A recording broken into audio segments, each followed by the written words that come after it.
안녕하세요, 여러분. 오늘의 관계 간증을 맡은 강사 함윤희입니다.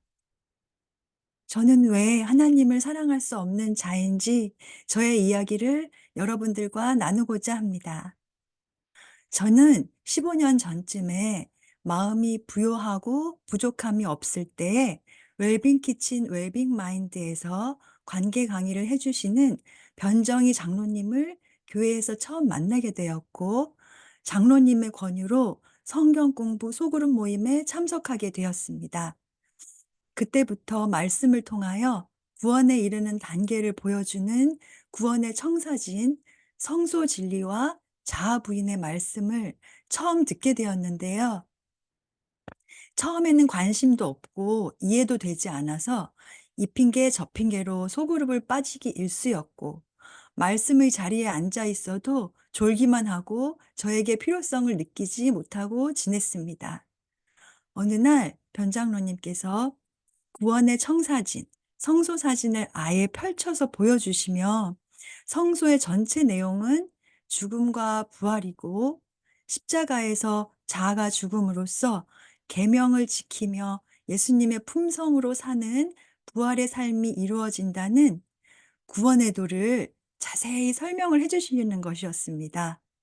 그때는 내가 정말 예수님의 품성으로 살 수 있다고요? 하며 믿기지 않았고 허황된 이야기 같았습니다. 사람이 어떻게 예수님처럼 살 수가 있어요? 근데 하나님은 저 같은 사람도 계명을 지키며 살 수 있는 품성으로 재창조해 주신다는 말씀에 놀라게 되었고, 정말 내 안에 있는 죄된 본성의 옛 자아는 죽고 새로 거듭나서 예수님의 평강의 품성, 어떤 폭풍이나 시련이 와도 흔들리지 않는 그 영속적인 평안과 쉼을 누리시는 그분의 품성으로 살고 싶다는 막연한 생각만으로 소그룹에 관심을 갖고 꾸준히 참석하게 되었습니다. 저는 평생을 교회를 다니며 13살에 침례도 받았고, 침례만 받으면 거듭난 줄 알고 성화의 과정에 있다 생각하며 당연히 구원의 길로 가는 거라고 알고 지냈는데요. 저의 인생을 돌아보니 저는 단 한 번도 거듭난 경험이 없고, 십자가에서 예수님과 함께 자아가 죽는 경험이나 죄 사함 받는 경험도 없었다는 사실을 깨닫게 되었습니다. 저는 제가 죄인인지도 모르고 살았습니다. 착한 사람이라 생각하며 다른 사람들에게 피해만 안 주면 되는 줄 알고 살아온 것입니다. 성소로 저를 확인해 보니 저는 아직 성소 안에 들어가지도 못했고 지금 성막 밖에 있는 상태이며, 제 안에는 죄된 자아가 살아 존재함을 느끼면서 저는 제 자아가 아닌 신의 품성으로 살고 싶어서 그때부터 자아 부인되게 해달라고 하나님께 구하게 되었습니다. 그러나 시간이 지날수록 저는 여전히 자아가 부인되지 않은 제 모습에 점점 절망하게 되어, 왜 이렇게 자아가 죽지 않는 거죠? 자아는 도대체 언제 죽게 되는 것이냐며 하나님께 따지게 되었었는데요. 하나님께서는 제 안에 있는 자아가 여전히 알지 못하고 있는 이기심으로 꽉 차 있으며 내가 책임지려는 우상들과 죄들이 있기 때문에 이 자아를 내가 좋아하고 놓지 못하고 있기 때문에 포기하지 못하는 것이라고 알려주시는 것이었습니다. 이 자아와 우상을 온전히 미워하고 포기하게 되는 것이 자아 부인임을 알려주신 것입니다. 그러던 차에 코로나 팬데믹을 맞아 제 주위 분 중에 코로나로 돌아가시는 일을 경험하게 되었는데요.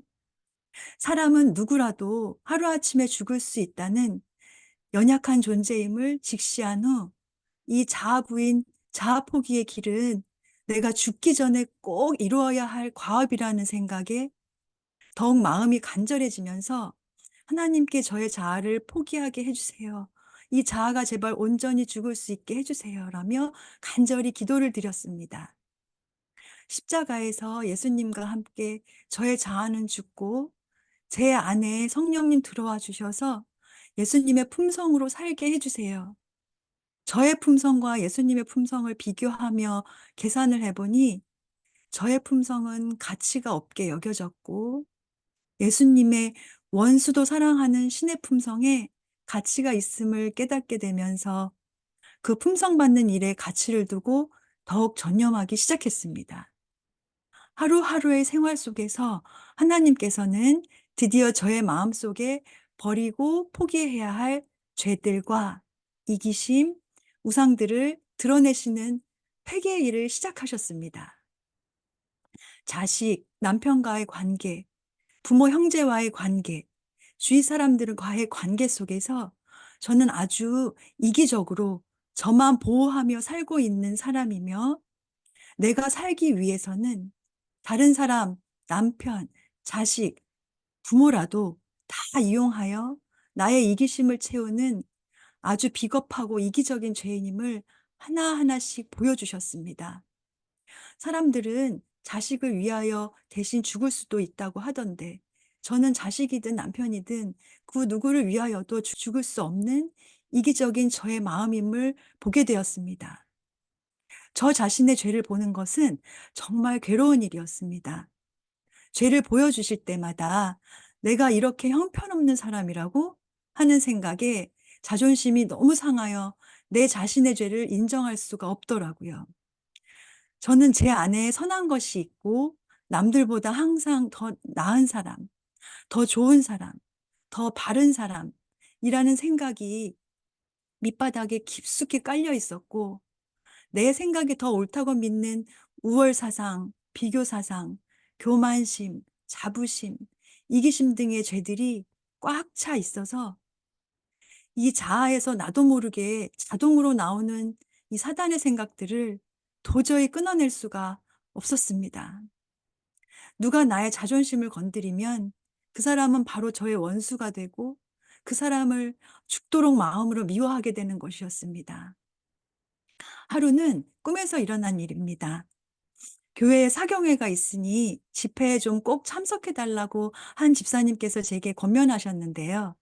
저는 참석하지 않았습니다. 그러자 다음 날 그 집사님이 저에게 "함윤희 집사는 왜 어제 집회에 참석하지 않았냐"고 하시며 저보고 "교회에 마음이 없네, 없어." 하시는데, 갑자기 마음이 너무 분하고 억울하여서 화가 나서 견딜 수가 없는 것입니다. 내 마음이 정말 교회에 갈 마음이 없었다는 것이 들키자 제 자존심이 짓밟히는 것 같아서 너무 그분이 미운 것입니다. 비록 꿈이었지만 그 일로 인해 죄인에게 죄를 드러내시는 예수님을 미워하여 급기야 죽이게 되는 바리새인들의 마음이 바로 제 마음이었다는 사실을 알게 되었습니다. 하루는 저의 남편이 제가 하는 행동과 말들을 지적하며 "아니, 성경 공부를 그렇게 10년을 넘도록 오랫동안 하면서 어떻게 그렇게 사람이 하나도 변한 게 없어? 사람이 자아부인, 자아부인 하더니 왜 그렇게 더 이기적이야?" 라고 말할 때에 저의 마음은 자존심이 너무 상해서 그런 맞는 말을 한 남편이 너무 미워서 몇 배로 되갚아 주고 싶은 마음이 들더라고요. 제 안에 아직도 팔팔하게 살아있는 자아는 평소에는 성경 공부를 한다는 겉모습으로 또는 봉사를 하면서 남을 도우면서 선을 행하는 것처럼 보이는 모습으로 가려져서 숨겨져 있다가, 이렇게 누군가의 말 한마디나 행동으로 자존심이 건드려지면 자아가 자동으로 폭발하여 올라오는 것이었습니다. 이렇게 저의 자아에서 나오는 감정이 무서운 것이로구나, 사람을 죽일 수도 있겠구나 하는 생각이 들어 무섭고 겁이 나더라고요. 사람들은 저보고 화 한 번 안 낼 것 같다 하는데, 제가 화를 내면 저희 가족도 남편도 다 놀랍니다. 왜냐하면 저는 평상시 제 안의 자아를 너무나도 잘 숨기고 사는데 능숙하기 때문입니다. 제 안에는 아주 더럽고 흉악한 이기심을 가진 자아가 뿌리 깊이 박혀 있다는 사실을 저에게 하나하나 보여주실수록 저는 하나님께 이 지독하고 흉악한 자아를 제발 제거해 달라고 간절하게 매달리게 되었습니다. 이렇게 자아를 가지고 사는 것이 괴롭던 차에 저의 남편의 사업에 조금씩 문제가 생기기 시작했음을 느끼게 되었습니다. 늘 또박또박 월말이면 갖다 주던 생활비를 한 달씩 건너뛰는 일이 생기면서 급기야 여러 달을 주지 않는 것이었습니다. 저도 저축해둔 돈까지 싹 다 떨어지자 저는 남편에게 이유를 묻게 되었고, 남편도 저에게 회사 형편이 안 좋다고 저에게 알리고 싶지는 않았지만 이제는 말해야겠다며 사실을 말해주는 것이었습니다. 건축업을 하는 남편은 몇 년 전에 큰 규모의 커머셜 빌딩을 짓는 프로젝트를 맡게 되어 기뻐하던 모습이 생생합니다. 처음으로 그렇게 큰 규모의 공사를 맡았기에 많은 시간과 에너지를 들여 견적서를 작성한 후 서로 공사를 하기로 건물주와 사인하고 공사비만 200만 불이 넘게 드는 그 공사를 시작하게 되었는데요. 처음 계약부터 첫 단추가 잘못 끼워지는 바람에 공사비의 3분의 1을 받지 못하는 상황이 되어버렸고, 급기야 공사는 남편의 자비로 마무리까지 반드시 끝을 내줘야 하는 상황이 되어버린 것입니다. 계약 조건이 그렇게 남편에게 불리하게 되어 있었기 때문에 우리는 집안에 있는 돈, 없는 돈 모두 탈탈 털어서 끌어모아 다 그 건물 공사비로 집어넣었고, 그것도 모자라 여기저기에서 돈을 빌려 그 공사를 무조건 끝내줘야 하는 상황이 었기에 울며 겨자 먹기로 드디어 끝을 내주게 되었습니다. 여러 하청을 주었던 업체에도 빚을 진 채 가까스로 공사는 마무리되었고, 그 건물주는 그 건물에서 비즈니스를 시작할 수 있게 되었지만 우리에게 남은 것은 어마어마한 빚뿐이었습니다. 그 이야기를 듣고 저는 심각한 절망을 느끼게 되었고, 살다 보니 진짜 나한테 이런 일이 생기는구나 하며 처음에는 너무 놀란 마음에 허탈하기도 하고 인생이 참 허무하다는 생각이 들어 그 자리에서 그냥 주저앉고 말았습니다. 나의 이기심을 채워주던 남편도 이젠 무력하게 느껴졌고, 나를 높여주고 자아의 만족을 시켜주던 재물도 이렇게 한순간에 사라질 수가 있구나 생각하니, 제가 가치를 두고 살면서 의지하고 살았던 것이 다 한순간에 사라져서 꼭 제가 못 살고 죽을 것만 같았습니다. 이렇게 한순간에 남편이 피땀 흘려 고생하여 쌓았던 전 재산이 다 날아가고 엄청난 빚까지 생기다니 하나님이 원망스러웠습니다. 왜 저에게 이런 일이? 라는 의문이 바로 올라오더라고요. 근데 문제는 그것보다 이렇게 처음부터 계약 조건을 확실하게 체크업하지 못했던 남편도 원망스럽고 밉고, 이 빌딩을 지어달라고 의뢰를 했던 그 건물주는 어떻게 이렇게 큰 손해를 본 우리 생각은 조금도 해주지 않는 것이 너무나 분하고 억울해서 미워서 견딜 수가 없고 잠을 잘 수가 없었습니다. 얼굴 한 번 본 적 없는 건물주는 순식간에 철천지 원수가 된 것입니다. 그 사람이 너무나 미워서 잠을 못 잘 정도로 괴로웠습니다. 자다가도 벌떡 일어나서 어떻게 사람이 양심도 없냐며 자고 있는 남편을 흔들어 깨워서까지 그 사람 욕을 하기도 했습니다. 그래도 저는 성이 차질 않았고 분이 풀리지가 않아서 그 사람이 정말 죽도록 미웠습니다. 그것으로 끝이 아니었습니다.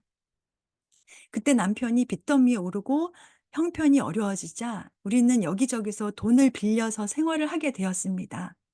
당장 생활해야 하는 생활비뿐 아니라 하청업체에 지급해야 할 돈이 필요했기에 그것을 마련해야 하는 압박감으로 남편은 힘들어했고, 저뿐 아니라 남편도 죽고 싶다는 말을 할 정도로 힘들게 되어 정말 양가의 부모님, 형제 자매, 심지어 남편의 친구와 지인에게까지 돈을 빌리는 과정 속에서 아쉬운 소리를 해야 했고, 당장 돈 좀 빌려달라는 부탁을 자주 해야 했기에 이 자존심이 굽혀지고 포기되는 것이 아니라 더 건드려져서 더 팔팔 살아나는 것 같았습니다.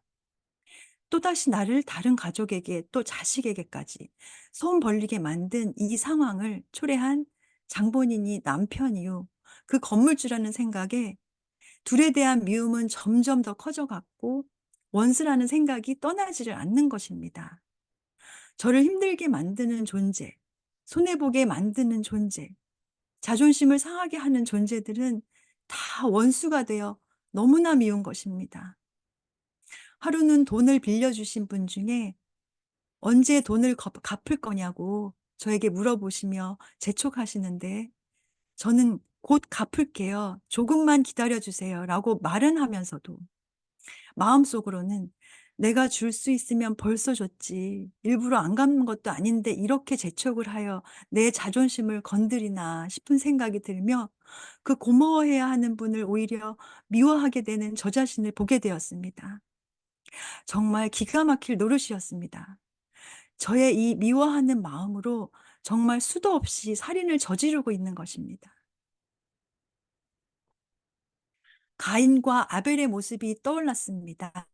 저의 마음은 자아를 가진 가인의 마음으로 원수를 미워하고 사랑하지 못하여 살인하는 이기적 마음인 것이고, 아벨은 자아가 죽고 성령이 임한 품성이었기에 형제를 사랑하고 원수를 사랑하는 예수님의 품성, 이타적 품성이었습니다. 저는 가인이고 싶지 않았지만 아벨의 마음이 아니요 이기심으로 가득한 가인의 마음임을 인정할 수밖에 없었습니다. 상대를 미워하는 일을 정말 멈추고 싶었지만 미워하는 마음을 멈출 수가 없어서 너무 괴로웠습니다. 핍박자 가인이 아니라 아벨처럼 자아가 죽고 성령이 임하여 원수를 사랑하는 순교자로 살고 싶었습니다. 이런 일로 마음이 힘든 상황이 되니 성경 공부하는 속으로 말씀에는 더 매달리면서 나에게 일어난 일들이 왜 일어난 것인지 하나님을 원망하며 묻게 되었을 때에 변정희 장로님의 간증을 다시 듣게 되었고, 그 안에는 건강도 잃고 전 재산도 잃고 모든 것을 잃었던 경험을 말씀하시며, 이 모든 것은 저주가 아니라 자아가 굴복되는 지점, 바로 십자가로 이끄시어 예수님과 함께 자아는 죽고 원수를 사랑하는 예수님의 품성으로 창조해 주시기 위한 도구들이었음을 깨닫고 오히려 감사할 일이 되었다고 이야기하시는 것이었습니다. 이런 일들이 없었다면 여전히 자아를 만족시키며 자신만을 사랑하는 이기심의 사람으로 살았을 사람을 고난들을 허락하여 주심으로 겸손케 해 주시고 낮추시는 일들을 통하여 결국은 십자가에서 죽음과 죄 사함을 받고 성령을 받게 되신 이야기는 저의 마음을 깊이 들여다보게 해 주었습니다. 간증의 말씀에서 죽음이 핵심임을 붙잡게 되었습니다. 하나님은 내 자아가 죽을 수 있게 해 주시려고 하시는구나. 사람을 원수로 여겨 죽이게 만드는 이 자아 안에 있는 자존심, 이 이기심, 그 모든 악한 것들을 다 죽을 수 있게 이 자아를 사랑하는 마음을 온전히 포기하도록 지금 나를 겸손케 낮추시고 죽을 수 있게 십자가로 이끄시는 과정이라는 생각이 들며 오히려 감사한 마음으로 바뀌게 되었습니다. 어떻게 나를 망하게 만든 사람을 생명의 은인이라고 할 수 있을까요? 저는 못해요. 저는 그 사람 용서가 안 돼요, 하나님. 그 원수를 저는 사랑할 수가 없어요. 나는 이제 내 집 하나 없고 나를 만족시켜 주던 재물도 다 잃었고 나를 보호해 주던 남편도 연약하여 의지할 수 없고 자아를 채워주던 모든 조건들이 다 무너져서 이젠 내세울 게 없어서 너무나 화가 나요. 나를 힘들게 하는 그 상대도 다 망하고 없어져 버렸으면 좋겠어요. 라고 생각하며 분을 내던 저의 마음이 어느새 하나님, 저도 저의 자아가 온전히 포기되어 예수님과 함께 죽고 하나님께 굴복되어 원수를 사랑하는 사람으로 창조되길 원합니다. 제가 온전히 죽게 해주세요라는 기도로 바뀌게 되었습니다. 순간 하나님께 맡긴 것 같았지만 시간이 지나도 저의 안은 여전히 원수를 사랑하지 못하고 미워하는 마음이었습니다. 말씀을 통하여 하나님이 주시려는 마음과 현실의 저의 마음은 너무도 달랐기 때문에 가식적인 저의 자아의 모습을 보며 더 절망적이며 괴로웠습니다. 그러던 중 웰빙 키친에서 관계 강의 말씀이 책으로 발간되었고, 그 책 중에 용서의 아름다움이라는 책 안에는 또다시 성소의 도면과 함께 용서의 장소인 성소를 자세히 설명해 주시는 성소 기별을 다시 보게 되었습니다. 그 책에서 성소의 평면도 사진과 함께 구원에 이르는 길을 보게 해 주셨는데요. 성수의 핵심 내용은 회개와 십자가와 십계명이며, 십자가에서 그리스도와 함께 자아를 못 박는 죽음을 통하여 성령을 받아 하나님의 법이 마음에 기록됨으로써 하나님을 사랑하고 원수를 사랑하게 되는 부활의 삶이 창조된다는 구원의 원리가 자세히 설명되어 있었습니다. 죽은 사람을 살리시는 창조하신 하나님의 창조력으로 원수를 사랑할 수 없는 저 같은 죄인을 하나님을 사랑하고 원수를 사랑할 수 있는 사람으로 창조해 주시겠다는 약속을 하시는 것이었습니다. 말씀에 그렇게 써 있는 것을 보니 하나님께서 정말 '창조를 이루어 주시겠구나.' 하는 한 줄기 희망의 빛이 들어왔습니다. 하나님께서는 죄로 물들어 더러운 저의 죄를 용서해 주셔서 하나님의 흠없고 순결하고 거룩한 품성으로 창조해 주시겠다는 약속 자체가 너무 경이로워서 가슴이 벅차고 기뻤습니다. 저 하나를 구원하시기 위해 이 성소 기별을 주신 거라는 생각이 들면서 그동안 성경 공부 시간에 성소를 펴 보여주시며 열심히 설명을 해 주셨음에도 눈에 들어오지 않았던 성소가 정말 죄로부터 저를 구원받을 수 있는 장소임이 새롭게 눈에 들어오기 시작했습니다. 구원의 기쁜 소식이 바로 이 성소 기별이었습니다. 성소 진리는 생명을 얻는 길로 가는 유일한 보물 지도임을 깨닫게 되자 자아를 십자가에 못 박는 죽음의 일에 정말 저의 전부를 걸어야겠다는 생각이 들었습니다. 하나님께서 해주시는 이 회개의 일, 이 정결 사업에 저의 전부를 걸어야겠다는 생각이 들었는데요. 말씀을 보니 그리스도 안에서 죽는 죽음 없이는 우리는 결코 순결해질 수 없다고 말씀하시는 것이었습니다. 저는 그동안 자의 죽음을 구하며 지금까지 오게 되었는데요. 전 예수님과 함께 십자가에서 죽는다는 의미, 이 진정한 자아 부인의 의미를 잘 모르고 있었던 것입니다. 자아 부인의 진정한 의미는 그리스도께서 자신의 전 존재를 제단 위에 올려놓은 십자가의 죽으심과 같이 죄인도 자원해서 죄된 자의 전 존재를 제단 위에 올려놓게 되는 것이라고 하시는 말씀을 보며 저는 깊이 제 모습을 다시 보게 되었습니다. 저는 자아 부인을 예수님 없이 내 힘으로 하려고 하고 있었습니다. 회개도 내 힘으로 하려고 했었고, 내가 내 죄를 내가 해결해 보려고 했었고, 내가 내 우상을 내가 내려놓으려고 노력했고, 내가 자아에 죽는 일을 내가 내 힘으로 해 보려고 죽을 만큼 노력하며 결심하며 하나님께서 이루실 창조의 일을 내 힘으로 하려고 하고 있었던 것입니다.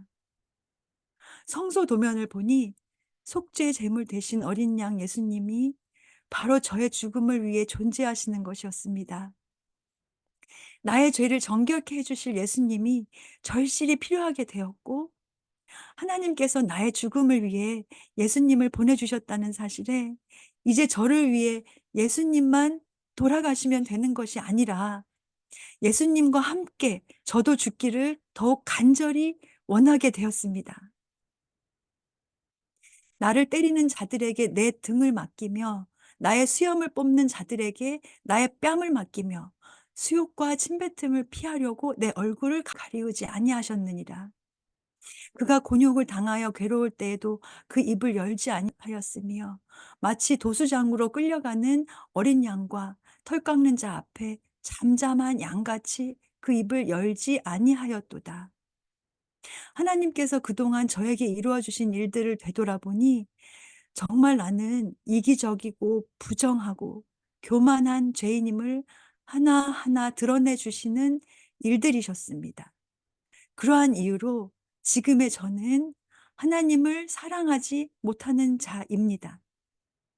저의 죄된 본성으로는 계명을 1.1획도 지킬 수 없는 자입니다. 하지만 하나님께서는 십자가에서 자아가 못 박히고 예수님과 함께 죽음으로써 하나님을 사랑하는 사람으로, 계명을 온전히 지키는 원수를 사랑하는 사람으로 저를 창조해 주시겠다는 확실한 약속을 주셨기에 이 성소기별의 약속이야말로 포기하지 않고 십자가의 죽음의 지점까지 갈 수 있게 해 주는 원동력이요 힘이 되어 주는 귀한 약속이 되었습니다. 생각해 보니 하나님께서는 그 약속을 성취해 주시기 위해 저의 안에 있는 이기심의 본성들이 얼마나 더럽고 흉악하고 파괴적이며 추한 존재인지를 제가 온전히 깨달을 수 있도록 이렇게 고난과 고통의 일들을 허락하시고 계셨던 것이었습니다. 수치 모욕감으로 자존심이 바닥을 치는 일을 경험하게 하셨고, 분함, 억울함으로 상대를 미워하는 일들을 허락하셨으며, 원수로 여기며 그 사람을 마음으로 죽이고 찌르는 일들을 경험하도록 허락하신 것입니다. 저는 수치, 모욕, 핍박당하는 일 피하고 싶었고, 살인자의 경험은 더욱 안 하고 싶었습니다. 고통을 피하고 싶었고, 꽃길로만 걸으며 내 안의 죄와 우상들을 보여주시기를 원하고 있었습니다. 그런데 예수님께서 먼저 가신, 십자가로 가신 길을 보니 수욕과 침뱉음을 당하고 멸시천대 받으실 길이셨습니다. 곱고 깨끗하고 정의로운 길이 아니라 한없이 연약하고 더럽고 추하고 험난한 가시밭길임을 보여주신 것입니다. 윤희야, 이렇게 비참한 모습으로 가야 하는 죽음으로 가는 이 길을 너도 가겠니? 라고 저에게 물으시는 것 같았습니다. 저의 대답은 예스였습니다. 저의 본성이 악하고 이기적이라 내가 죄를 안 짓고 싶어도 안 지을 수가 없는 이 자아를 가진 존재, 자신의 추한 모습을 내가 내 죄를 털끝 하나라도 해결할 수가 없는 속절없는 존재임을 스스로 인정하고 시인하도록 나 자신의 추한 모습을 드러내고 경험하게 해주시고 계신 것입니다. 나에게는 희망도 없고 가치가 전혀 없음을 깨닫게 해주시려고 제 자신에게 희망을 두지 않고 오직 죄로부터 저를 구원하여 주실 예수님께만 소망을 두게 해 주시려고 이때까지 하나님께서는 여러 가지 방법을 다 쓰시고 동원하셔서 모든 일들을 허락하시는 것임을 깨닫게 되었습니다. 저에게도 예수님께서 먼저 가신 가시밭길을 가도록 허락하고 계시다는 이 사실을 깨닫자 정말 저를 죽을 수 있게 죽음으로 데려가고 계시는 것이 맞구나 하는 확신이 들게 되었고, 하나님을 원망하던 일들이 생각나서 회개가 오며 오히려 감사드릴 일임을 가슴 깊이 느끼게 되었습니다. 하나님의 사랑은 결국 나를 죽음으로 데려가시는 것이구나. 자아가 십자가에서 예수님과 함께 죽고 예수님과의 연합이 이루어지는 때 저는 하나님의 진정한 사랑을 깨닫게 될 것이고, 그때 비로소 하나님만을 사랑하는 자로 창조해 주실 확실한 약속이 있기에 저에게 일어나는 모든 일들은 죽음으로 십자가로 이끄시는 귀한 경험의 시간들임을 믿게 되었습니다. 저의 이기심과 자존심과 자아를 건드리고 드러내어 주는 사람들도 이제는 하나님께서 보내주신 대리자라고 여겨지게 됩니다. 저를 십자가에서 예수님과 함께 정령 죽게 해주시려고 허락하시는 이 모든 일들과 환경들을 다 받아들이며 가겠습니다.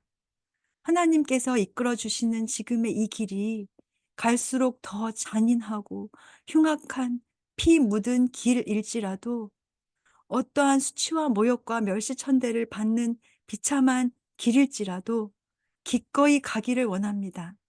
이제 저의 사는 동안 예수님과 함께 죽는 죽음보다 더 원하고 가치 있는 일은 없기에 저의 남은 인생 전부를 예수님께 맡기고 원수를 사랑하는 목적점까지 이룰 것을 소망하며 하나님께서 자기의 뜻을 이루실 것을 믿고 감사의 찬양을 드리고 싶습니다. 감사합니다.